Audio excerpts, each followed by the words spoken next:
해마다 이맘때가 되면 세계 속에 분포되어 있는 많은 교회들이 예수 그리스도의 부활을 기념하며 예배에 임하고 있습니다. 그리고 이러한 부활절의 예배와 행사 등에 있어서 우리 세계에서 행하여지고 있는 부활절의 모습들을 몇 번 말씀을 드렸기 때문에 알겠지만 그 나라마다 조금씩 다르게 치러지는 것을 볼 수가 있는데요. 몇 가지를 그런 어떤 상징을 두고 행하는 행사를 몇 가지를 지금 알아보고 넘어가고자 합니다. 유럽 쪽에서 행하여지는 부활절의 예배와 행사의 모습들을 보게 되면은 동이 트기 전 새벽 시간에 동네 들녘에 모여서 축하의 노래와 춤을 추면서 예수 그리스도의 부활을 기념하는 예배와 행사를 행하여 오고 있습니다. 그리고 미국 쪽에서는 미국 쪽에 펼쳐지고 있는 어떤 부활절의 행사의 모습들을 보면은 부활절 아침, 그러니까 아침 해돋이를 맞이하면서 축하의 예배를 드리며, 그리고 특별히 부활절에 맞추어서 세례를 받는, 그러니까 교회 오면은 이제 보통 6개월 이상 지나면 학습 세례를 받고 그 다음에 세례를 받고 이렇게 하지 않습니까? 그렇게 세례를 받는데, 특별히 부활절에 그 세례를 받는 사람들이 있다고 한다면 그 사람에게 죄사함을 받고 정결하게 되었음을 기념하기 위해서 흰옷을 입혔어요. 흰옷을 입혔고, 또 일반 성도들은 주님의 부활로 인하여서 새 생명을 얻었다 하는 의미로, 우리나라에서 보면은 때때 옷 입을 때가 언제죠? 설날이잖아요. 명절 정월 초하루 해가지고 이렇게, 그러니까 우리가 이렇게 설날 때 때때 옷을 입었듯이 미국 쪽에서는 부활절에 새 옷을 입는 풍습이 있고, 지금도 여전히 그렇게 행하여 오고 있는 지역이 있다고 합니다. 그리고 또 부활절이 되면은 어린 양을 잡아서 동네 잔치를 베푸는 풍습도 있고, 또 사망 권세를 이기시고 부활하신 예수 그리스도를 기념하여서 새 생명이 되는 그 상징이 되는 계란을 삶아서 함께 나누는 풍습도 있으며, 독일에서는 15, 16세기 전부터 계란 대신에 흰 토끼를 그 부활의 상징물로 사용을 했다고 합니다. 그리고 이러한 영향을 받아서인지 언제부터인가 우리나라에서도 부활절이 되면 계란을 삶아서 나누어 먹게 됐어요. 그런 풍습이 생겼어요. 그러나 분명히 우리가 알아야 될 것은 뭐냐, 이러한 풍습들, 그러니까 흰토끼를 잡는다, 타조를 잡는다, 계란을 삶아서 나눈다 하는 그것은 하나님의 말씀이 아니라 사람들에 의하여서 생겨난 풍습에 의한 것이기 때문에 상징적이죠. 상징적인 것으로 행하여지는 것이기 때문에 행여라도 꼭 그렇게 행하지 않으면 안 되는 것 같은 마음을 버려야 되고, 그리고 그렇게 행하든지 아니 행하든지 간에 우리 모두는 반드시 부활의 바른 신앙을 말씀으로 인지를 하고 예수 그리스도의 부활에 대한 기념과 축하의 의미를 바르게 준행하여 가는 우리가 되어야함을 명심하시기 바랍니다. 예수 그리스도의 부활에 대하여서 볼 때 부활이라고 하는 단어를 한문으로 보게 되면은 다시 부에 살 활로, 이 의미는 죽었다가 다시 살아났다 또는 없어졌던 것이 다시 생겨났다는 의미가 됩니다. 만군의 여호와의 계획 속에 우리 주 예수 그리스도께서는 온 인류의 구원자로 오셨고, 그리고 사망에서 생명으로 옮겨주신 분으로 계시록 7장에서의 말씀의 내용을 보면은 부활 승천하셨습니다. 다시 오실 날을 기약을 하셨습니다. 그리고 그날을 위하여 지금은, 다시 오실 날을 위하여 지금은 누구 우편에 계셔요? 아버지 하나님 보좌 우편에 좌정하여 계시면서 우리를 위하여서 정말 졸지도 않고 정말 주무시지도 않고 중보로 무시로 그렇게 기도를 하고 계시는 분이 우리 주 예수 그리스도십니다. 예수 그리스도의 부활은 아버지 하나님의 살아계셔서 역사하심의 증거로서 믿는 자들에게 미리 나타내 보이신 기적의 사건이에요. 그런 기적의 사건으로 지금 현재 예수 그리스도 안에 있는 우리들에게 무엇을 깨닫게 하시느냐 할 때 잘 들어보셔야 됩니다. 다니엘서 12장 2절의 말씀을 보게 되면은 땅의 티끌 가운데에서 자는 자 중에 많은 사람이 깨어나 영생을 받는 자도 있겠고 수치를 당하여서 영원히 부끄러움을 당할 자도 있을 것을 말씀해 주고 계십니다. 우리는 이 말씀의 의미를 예수 그리스도 안에서 영원한 생명이 되는 부활과 믿지 못하여서 영원한 사망에 거할 것에 대한 것으로 확실하게 이 말씀을 받아들이면서 부활의 신앙을 강하게 키워가는 우리가 되어야 되는데요. 그때 그 시절, 그러니까 예수님이 한창 활동하던 시절, 그때 그 시절 인류의 구원자로 오신 예수께서 너무나 바쁘게 활동을 하시던 그 시절, 그 무렵, 그 당시의 사람들 중에서도 보면은 정작 예수를 따랐던 제자들이 예수 그리스도의 사망과 부활에 대한 것을 정확하게 이해를 했다고요? 이해를 하지 못했었어요. 이해를 하지 못하고 있었다는 사실. 그렇게 말씀으로 일깨워 주시고 깨닫게 하셨지만 막상 예수께서 잡히시고 십자가에 못 박히실 때에 예수님을 향한 실망과 함께 시험에 들어서 떠났던 제자들에 대하여서 우리는 알고 있습니다. 물론 훗날에는 회개하고 돌아오긴 했습니다. 행여라도 우리 자신들이 예수 그리스도의 부활에 대한 것과 우리 자신들이 죽음에서 영원한 생명으로 옮겨져 가는 것에 대한 확신이 없다라고 한다면 이보다 더 안타깝고 불행한 일이 어디에 있겠습니까? 우리는 확실하게 부활하신 예수 그리스도와 함께 부활의 신앙에 입각한 사람들로 확실하게 부활의 그런 자리에 우리가 임할 것을 믿고자 하는 우리가 되게 됩니다.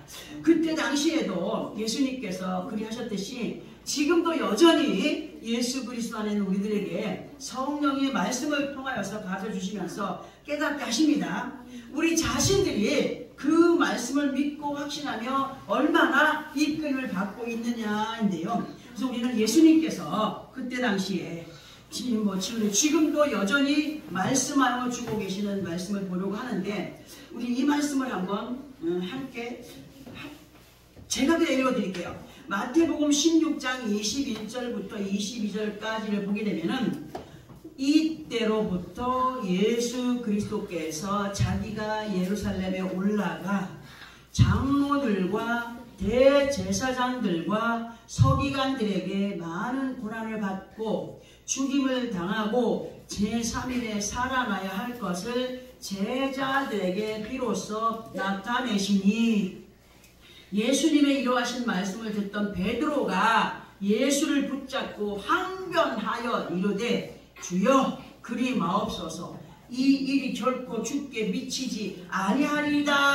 라는 말씀이 기록되어 있습니다. 자, 이 말씀은 아주 오래전 2000년이 훨씬 지난 지금에도 우리들에게 같은 말씀으로 들려주시고 깨닫게 하시며 세상 끝날까지 변함도 없이 들려지게 하실 텐데요.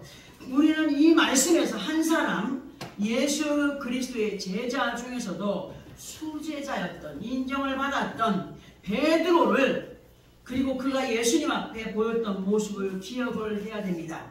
예수님께서 장로들과 대제사장들과 서기관들에게 잡혀가셔서 많은 고난을 받고 죽임을 당하나 제3일에 뭐한다고? 살아날 것에 대하여서 말씀을 하고 계시는 거예요. 계시는데 그 말씀을 듣고 있던 예수님 말씀을 듣고 있던 베드로가 뭐라고 합니까? 아니 무슨 말씀이십니까? 주님은 절대로 그런 일을 당하면 안 됩니다. 십자가를 칠 수 없습니다. 절대로 주님께 그런 일은 있지 않을 겁니다 라고 예수님을 아주 생각하는 척, 그죠? 생각하는 척 믿음의 당당함을 보인 것 같으나 그러나 예수님 앞에 베드로는 아버지 하나님의 계획을 방해하는 모습이었고 이러한 베드로에게 예수님 마태복음 16장 23절을 통하여서 뭐라고? 사탄아 내게로 물러가라. 너는 나를 넘어지게 하는 자로다 라고 하셨습니다. 그리고 그렇게 당당함을 보였던 베드로는요 예수님께서 빌라도 법정에 잡혀가셔서 신문을 받으실 때에 고통받으실 때에 그 장소에서 새벽 딱 울기 전에 네가 3번 나를 부인하라 했던 예수님의 말씀처럼 많은 사람들 앞에서 너도 예수 그리스도와 한패지? 아, 난 절대로 그 사람을 모릅니다. 절대로 모릅니다 하고 이렇게 부인을 했어요. 예수 그리스도를 모른다라고 부인하며 들어설 때에 달기 오는 소리에 베드로는 예수님이 하신 말씀이 생각이 나서 울었다는 말씀이 누가복음 22장 61절 62절에 기록이 되어 있습니다. 자, 그러면 이 말씀들이 지금 현재를 살아가는 우리들과 무슨 상관이 있으며 베드로가 예수 그리스도를 부인한 사건들이 아니 나와 무슨 상관이 있을까 하겠으나 베드로의 믿음 없는 모습을 우리 자신들과 연결을 하여서 들어보게 되면 사악한 영들과의 싸움터가 되는 삶의 환경, 우리의 삶의 환경은 눈으로 보기에 육신으로 보기에 좋지만 이 환경은 뭐라고요? 악한 영들과 싸움하는 전쟁터라고 했습니다. 응? 우리의 싸움은 혈과 육에 있는 것이 아니라 악한 영들과의 싸움이라고 하셨고 이 전쟁터에서 정말 삶의 환경 가운데 우리 전쟁 가운데서 전쟁터에서 우리들의 모습이 어떠한 가운데 있는지를 보게 되면 정말 자신 있게 예수를 전하지 못할 때 있어요. 예수를 전하려고 하면 부끄러운 마음이 들 때가 있어요, 없어요? 응? 이 모습들을 우리가 냉정하게 따져보자면 예수 그리스도를 뭐하는 모습? 부인하는 모습이며 믿음의 모습을 제대로 보여가지 못하는 것 또한 믿음의 부정을 보이는 모습이다. 우리는 어느 곳에 있든지 무엇을 하든지 베드로와 같은 믿음 없는 모습을 보이다가 후회의 자리에 거하지 않는 우리가 되기 위하여서 듣게 하시는 이 말씀 정말 마음에 새겨 하나님 앞에 영광이 되는 우리 모든 삶이 되기를 바랍니다. 하나님께서 독생자 아들 예수 그리스도를 십자가에 달리게 하시고 죽은 지 사흘 만에 다시 살리신 이유들을 성경을 통해서 보게 되면은 말로 형용할 수 없는 이유들이 너무 많아요. 뭐 원칙적으로 하나로 한다면 인류를 구원하시기 위한 하나님의 기적의 역사였다라고 하나로 단정할 수 있지만 이런 모든 말씀 중에서도 옛날 하나님께서 예수 그리스도를 죽음에서 생명으로 옮기셨던 또 하나의 이유를 들어보게 된다면 그 옛날 예루살렘 성전에서 하나님의 말씀을 전하며 가르쳤던 유대교의 제사장들과 그리고 그 안에서 행하여졌던 많은 비리와 패역함 그리고 패역함의 역사를 갈아엎지 않고는 그들의 변화를 기대할 수 없었기에 하나님은 참으로 독생자 아들을 통하여서 기적의 역사를 베푸신 사건이 부활의 사건이다. 부활의 사건을 하나님께서 그 패역한 자들 앞에 펼쳐 보이셨어요. 그러나 무엇보다도 그들이 성경을 펴서 가르쳤던 경전에서의 하나님을 확실하게 나타내 보이시기 위한 아버지 하나님의 진정하신 뜻을 말씀 그대로 나타내 보이셨지만 그들은 자신들의 패역함을 내놓지 못하였어서 하나님의 그 은혜를 바라보지 못하고 깨닫지 못하였다는 것을 말씀을 드리는데 지금 현재 예수 그리스도 안에 있는 우리 자신들이 그저 상식적인 말씀을 가지고 그 안에서 하나님을 대하게 된다면 하나님의 살아계셔 역사하심을 인지하지 못합니다. 그냥 소설책을 읽고 사람들 감동받잖아요. 그 주인공이 정말 실제 그것처럼 여기면서만 소설책을 읽어가지 않습니까? 어떤 사람들은 그냥 이걸 그냥 소설책 읽듯이 그냥 지나가면 끝이 하는 걸로 읽어가는 사람들이 있어요. 자, 그렇게 상식적인 어떤 믿음을 가지고 하나님의 살아 역사하심을 인지하지 못하는 가운데 교회의 문턱만 넘어다닌 사람들이 우리 교회는 없지만 많더라고요. 보니까. 그리고 어떤 사람들은 하나님의 말씀을 대하면서 지나간 이스라엘의 역사로 말씀을 대하면서 또 나는 성경을 몇 번 읽었네, 몇 독을 했네 하면서도 하나님의 살아계신 역사심을 체험하지 못하고 엉뚱한 소리 하는 사람들이 있다는 겁니다. 책을 그렇게 읽고도 담배를 뻑뻑 피고 책을 그렇게 읽고도 욕은 그대로 하고 성경책을 대하고 있으면서도 그 사람은 거짓말하고 성경책을 대하고 있으면서도 이상한 짓거리 하고 그리고 신은 다 살아있다. 부처도 신이요 뭣도 신이요 하면서 얼렁뚱땅 넘어가면서 그렇게 하나님을 왜곡하는 사람들이 있어요. 진실로 우리 모두는 우리 앞에 말씀으로 죽으셨던 예수가 살아나셨다는 말씀을 일깨워 주실 때에 부활의 역사는 예수님에게만 나타난다는 착각을 버려야 됩니다. 부활의 역사는 하나님이 미리 우리에게 나타내 보이신 예언이셨어요.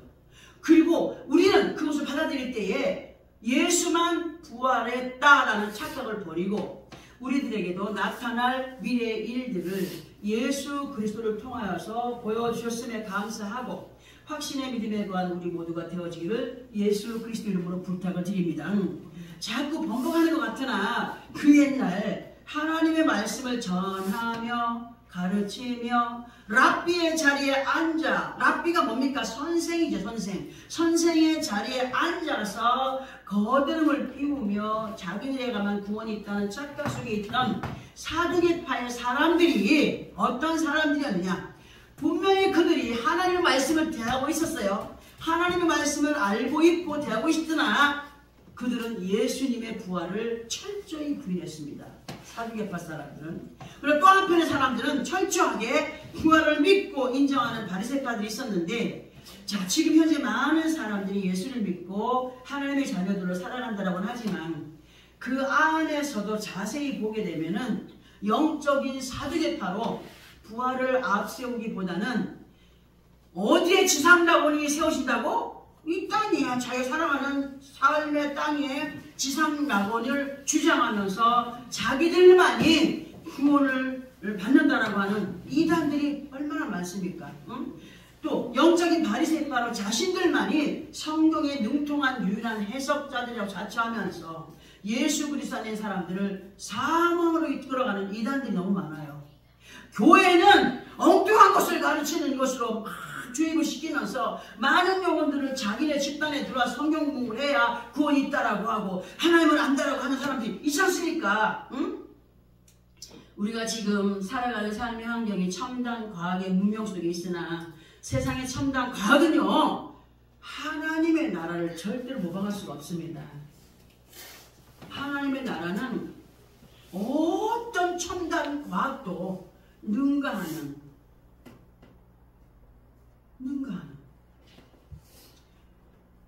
이 땅의 모든 것은 마지막 날에 먼지와 같이 다 날아간다라고 성경에 기록되어 있지 않습니까? 응? 정말 그 사라질 것에 대해서 말씀해 주시지만 그러나 몇몇 집단들은요, 예수 그리스도의 이름을 모방하고 빙자하여서 땅의 것에 치중하게 하고 양의 탈을 쓴 이리들로 도사리고 앉아서 육신의 것들만 탐하게 합니다. 주님은 우리들에게 마지막 때가 되어갈수록 분별의 영을 가진 하나님의 사람들로 살아가기를 부탁을 하십니다. 마태복음 10장 16절을 통하여서 이렇게 우리에게 말씀을 해주십니다. 보라, 보라, 잘 드세요. 보라, 내가 너희를 보내니 양을 이리 가운데로 보냄과 같도다. 그러므로 너희는 뱀같이 지혜롭고 비둘기같이 순결하라고 하시는 말씀. 왜 이런 말씀을 주셨습니까? 앞에서 말씀드렸습니다. 우리가 살아가는 삶의 환경은 영적인 전쟁터로 이리들이 득식을 거리는 장소라. 우리는 양이라. 이리들이 양을 엄청 좋아하나 봐요. 잡히면, 보이기만 하면 잡아먹으려고 애를 쓰듯이 이단들이 그렇게 우리를, 그러나 우리가 살아가고 있는 평범한 삶의 환경은 늘 우리 안에서 잊혀지지 말아야 될 것은 영적인 이리가 거짓의 영들이 득실거리는 전쟁터로 이 모든 것을 이겨내고 승리하기 위해서는 하나님 앞에 지혜로운 자들로 비둘기같이 순결한 믿음을 유지해가는 우리가 되기를 앞에서 읽어드린 말씀을 통해서 알게 하십니다. 우리 모두는 진실로 나 때문에, 누구 때문에? 나 때문에 희생양이 되신 예수를 바로 알고 바른 믿음 안에 더욱더 강하게 세움을 받아가는 우리가 모두가 되기를 소원합니다. 로마서 4장 25절에서 보면은 예수는 우리가 범죄한 것 때문에 내줌이 되었고 또한 우리를 의롭다 하시기 위하여서 살아나셨느니라고 하십니다. 이 말씀이 확실하게 우리가 믿어야 됩니다. 이 말씀이 우리 마음에 확실하게 새겨지고 믿어야 돼요. 예수는 우리가 범죄한 것 때문에 내줌이 되었다. 또한 우리를 의롭다 하시기 위해 사랑하셨다. 아멘. 예수 그리스도의 부활은 그냥 그렇게 전해 내려오는 옛 이야기가 아닙니다. 계속 반복하여서 말씀을 드리는 것 같지만 더욱더 귀담아 듣고 마음에 새기시기 바랍니다. 로마서 6장 4절에서 5절을 보게 되면은 그러므로 우리가 그의 죽으심과 합하여 세례를 받음으로 그와 함께 장사되었나니 이는 아버지의 영광으로 말미암아 그리스도를 죽은 자 가운데에서 살리심과 같이 우리로 또한 새 생명 가운데서 행하게 하려 하심이라. 만일 우리가 그의 죽으심과 같은 모양으로 연합한 자가 되었으며 또한 그의 부활과 같은 모양으로 연합한 자도 되리라. 아멘. 우리에게 확실하게 증거를 보여주지 않습니까? 말씀으로. 응? 이러한 모든 말씀들이 믿어질 때 비로소 우리는 믿어질 때 어떻게 돼요? 행하여 가는 자, 그것이 믿음을 가진 자로 정말 하나님께서 인정하시는 그리스도인이라 할 수 있습니다. 이제 이 시간 본문으로 가보려고 합니다. 고린도전서 15장 20절입니다. 본문에 보니까 그러나 이제 그리스도께서 죽은 자 가운데에서 다시 살아나사 잠자는 자들의 첫 열매가 되셨도다 라고 합니다. 이 말씀에서 잠자는 자들의 의미는 두 가지로 볼 수가 있습니다. 하나는 육신의 생명이 먹고 죽은 자들, 무덤 속에 들어가 있는 자들을 의미할 수 있고, 또 한 가지 의미로는 영이 깨어있지 못한 사람, 지혜롭지 못한 사람으로도 볼 수가 있습니다. 이 시간 본문을 통해서 잠자는 자들의 의미는 육신의 생명이 먹고 무덤 속에 묻힌 자들, 그리고 영이 깨어있지 못한 자들, 지혜롭지 못한 자들, 이렇게 두 가지로 다 연결해도 될 것 같습니다. 본문에서의 첫 열매라고 하는 단어의 개념은 성경을 통하여서 어떠한 것에 대한 상징적인 의미로 기록된 것이나 잠자는 자들 가운데에서 부활하신 첫 번째 열매가 되시는 예수 그리스도를 뜻하는 말이 됩니다. 첫 열매, 예수 그리스도를 뜻하는 것이다. 예수 그리스도의 부활의 역사는 예수 그리스도 안에 있는 우리 모두에게 확실한 증표의 보증이심을 말씀으로 알게 하시면서 믿어 의심치 않고 하나님을 기쁘시게 하는 우리 모두가 되기를 말씀이 우리에게 부탁하고 계십니다. 그리고 믿고 오지 않은 우리들에게 이 말씀으로 다짐을 하게 하십니다. 결론의 말씀으로도 보아도 타당하다는 생각합니다. 야고보서 1장 17절 18절을 찾아서 함께 합독을 해봅니다. 신약성경 371페이지입니다. 신약성경 371페이지 정도 있습니다. 야고보서 1장 17, 18절.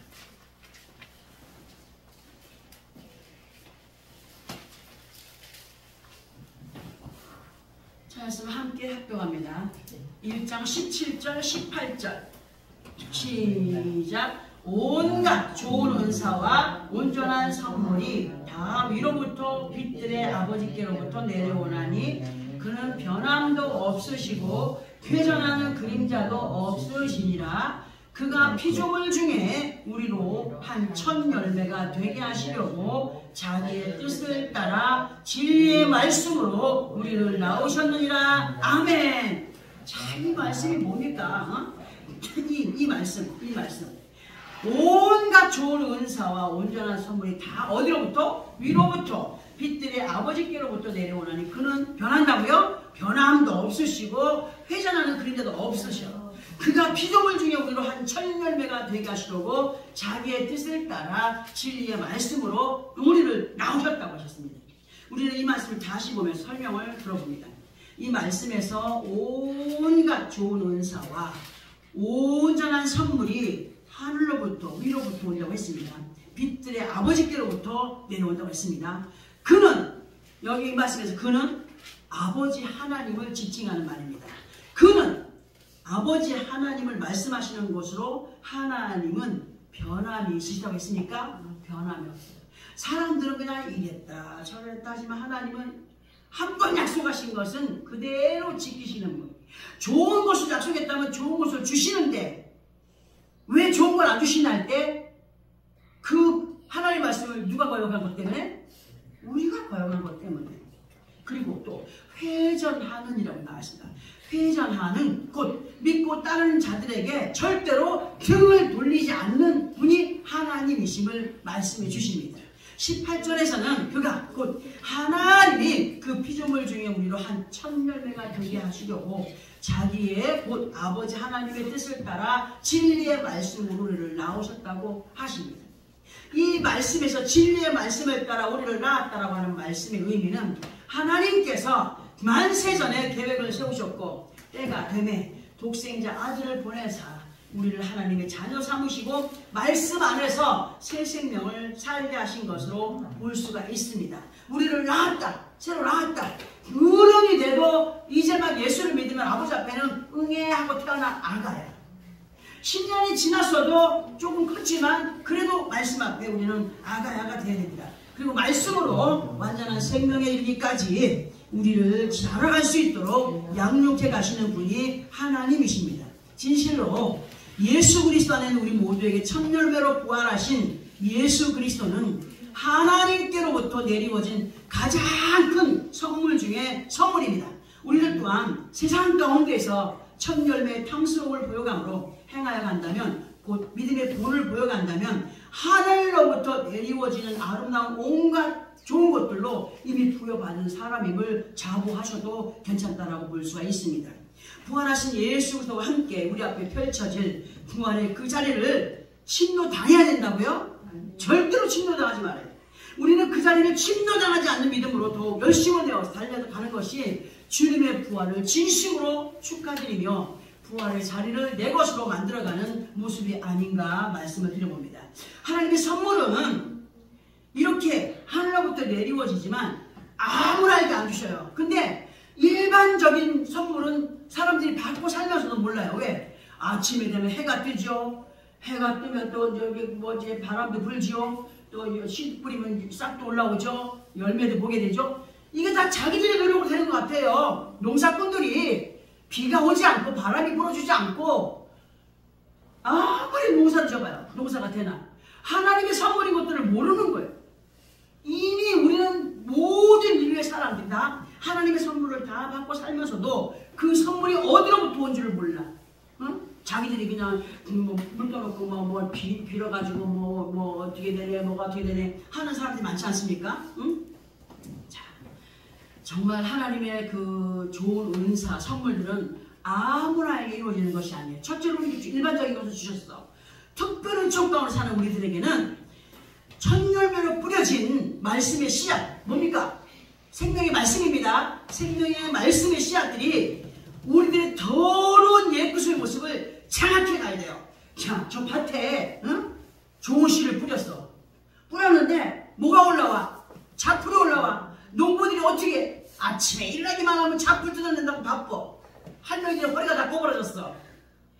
우리의 말씀이 우리에게 오셔서 우리의 모든 몸을 장악해가는 하나님의 생명의 말씀이 장악해가는 우리에게 어떤 좀 누더기 같은 어떤 그런 잡풀 같은 그런 모든 것들이 장악을 다 당해야 돼. 말씀에 하나님의 생명의 말씀에 응? 우리 더러운 옛구슬의 모습을 장악하여 자라갈 때에 하나님 보시기에 아름다운 열매를 맺어가고 정말 내려지는 선물이 각종 은사들로 나타나게 되어 있으며 부활의 예수 그리스도를 따라가는 모습이 정말 말씀의 지배를 받아 살아가는 것이다 라고 말씀을 드립니다. 우리는 반드시 형식적인 부활의 시간을 보내는 것이 아니라 그리스도 예수를 인하여서 그리스도인이 되어가는 것이 참으로 마땅합니다. 예수 그리스도 그분은 기름 부음 받으신 분이다. 누구를 위해서? 온 인류의 구원자로 기름 부음 받으신 분이다. 또 그리스도인이라자 우리는 세상에 예수 빛드신 예수와 함께 세상에 빛을 전하여가는 그리스도인들이다. 이렇게 인식을 해도 틀리지 않다는 얘기죠. 그렇게 천열매가 되시는 예수 그리스도와 함께 하는 따라가는 인도받는 자들로 영적인 잠에서 깨어서 세상을 예수 그리스도와 함께 밝혀가는 것이 진심으로 주님의 부활을 축하하는 것이며 듣게 하신 말씀들을 마음에 새기면서 확신함으로 부활을 신앙을 든든히 세워가는 우리가 될 때에 비로소 예수 그리스도의 부활을 축하드리는 자들이며 그리고 그 부활의 자리를 내 것으로 만들어가는 그런 자들의 모습인 것을 우리가 알게 하시면서 이 말씀을 듣게 하셨습니다. 정말 이 말씀들이 마음에 새겨져서 하나님께서 원하시는 아름다운 귀하고 복된 믿음의 사람들로 하늘로부터 내리워지는 아름다운 은사와 선물들을 마음껏 받아 누리며 살아가는 우리의 모든 삶이 되어지기를 예수 그리스도 이름으로 축원합니다. 아멘. 우리